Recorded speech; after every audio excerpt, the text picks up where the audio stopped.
Halo guys, balik lagi sama Andika Diego.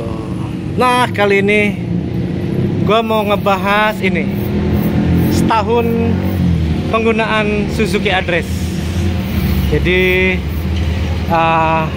apa yang gua rasakan selama setahun, apa aja yang udah gua ganti, terus ya beberapa hal lah, serta kekurangan di motor ini.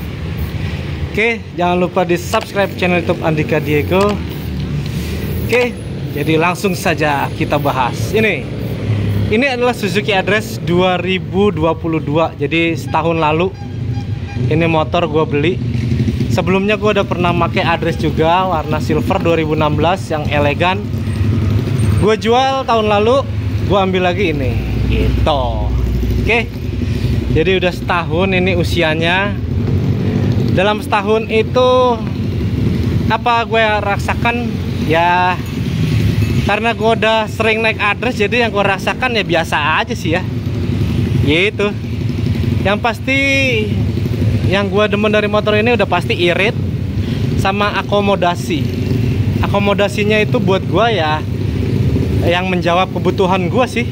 Bagasi gede, terus dia ada rear carrier buat pasang box. Jadi karena gue ini kerjaannya jadi kameramen, editing, jadi butuh apa ya namanya, kendaraan yang bisa bawa-bawa barang enak, ya udah ini.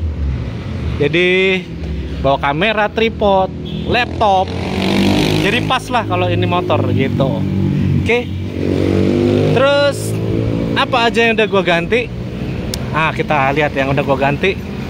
Yang pasti yang udah gua ganti ini spion. Ini pakai spionnya BMW. Ini spion BMW. Jadi spion aslinya langsung gua ganti waktu itu. Jadi gua sempet juga pasang spionnya PCX. Jadi dulu zaman gua pakai Address silver itu gua pakai spion PCX. Saat itu juga spion PCX mungkin belum ngetren kayak sekarang ya.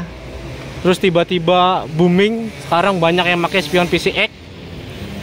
Akhirnya gua ganti pakai ini masih jarang di jalan. Terus ganti apa lagi? Velgnya sebenarnya ya bukan diganti gimana ya, ini velg sebenarnya velg Address juga, cuman yang keluaran 2016. Ini velg aslinya warna hitam, itu langsung gua ganti sama ban-bannya ya. Jadi langsung satu set. Jadi bannya itu tukeran, ban aslinya kan IRC. Jadi ini bannya punya temen gua plus velgnya. Ini pakainya Maxxis. Tadinya pakai Maxxis depan belakang, cuman karena satu dan lain hal yang belakang akhirnya harus ganti sama Presa Planeto. Ukurannya sama, masih 90-90 sama 80-90. Oke, terus apa lagi?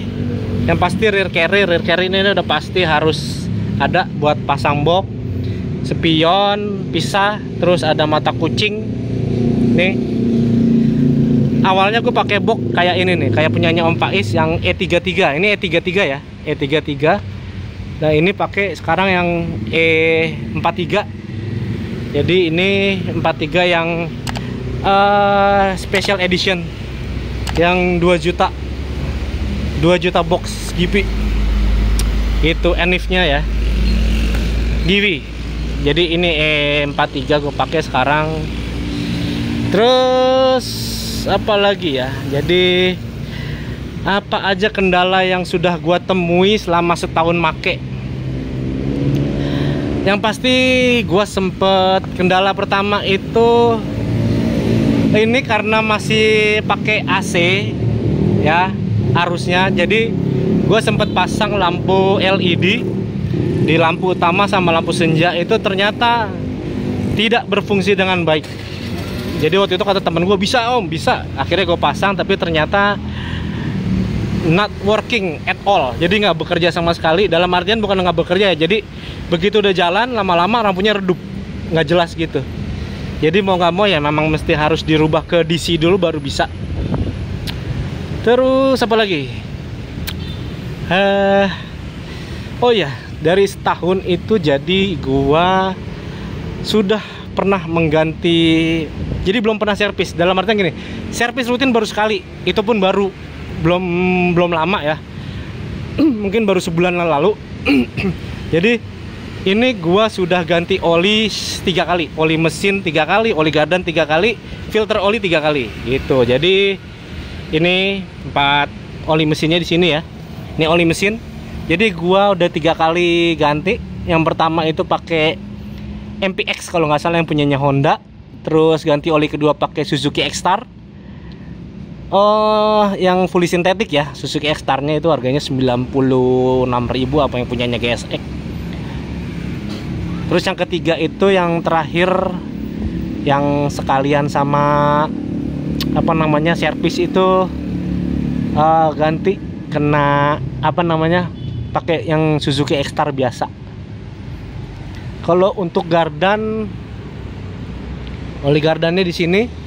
Oli gardan itu gua pakai yang pertama punyanya Honda juga.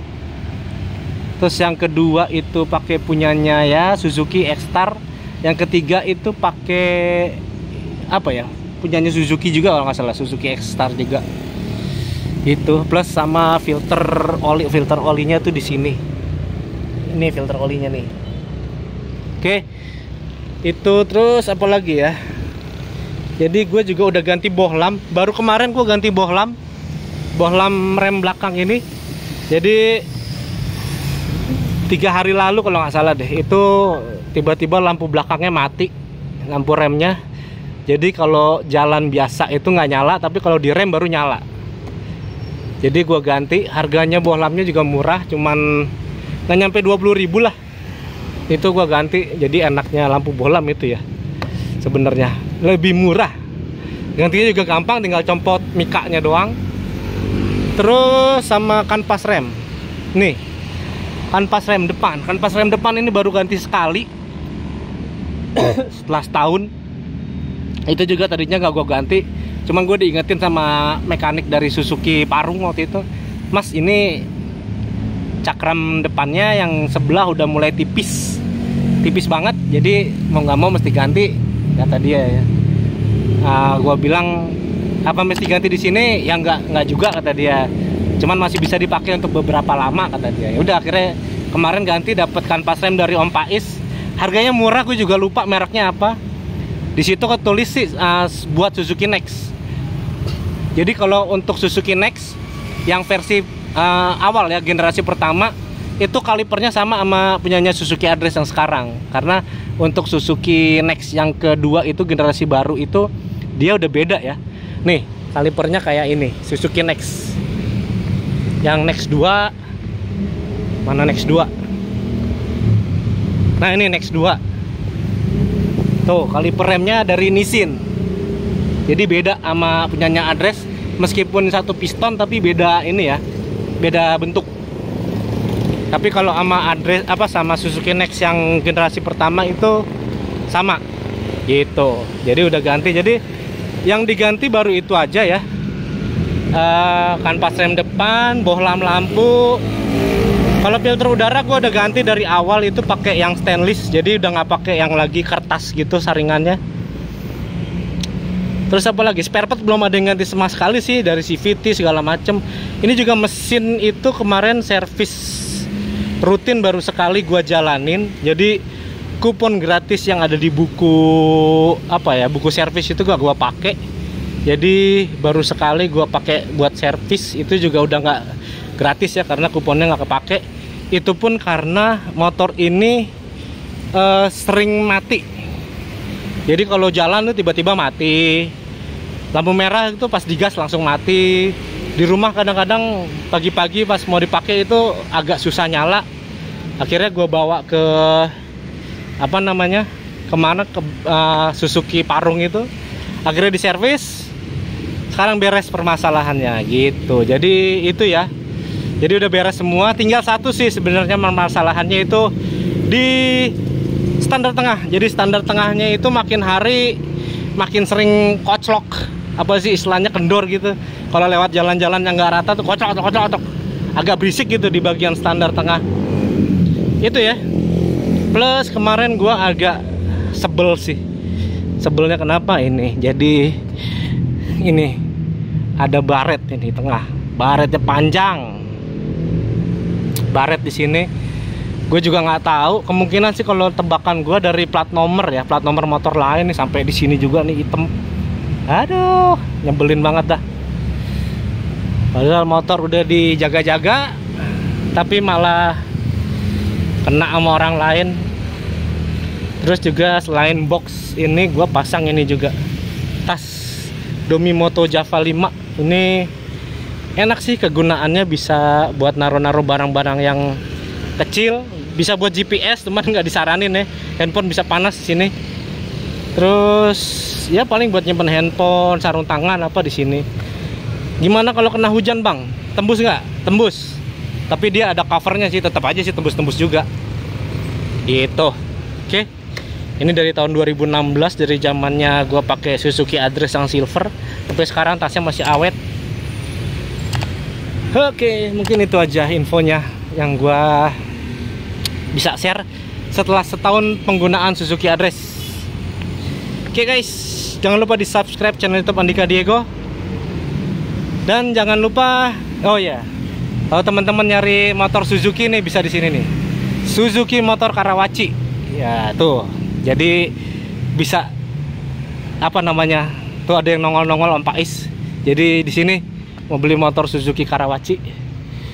Oke. Sampai jumpa di konten berikutnya guys. Bye bye.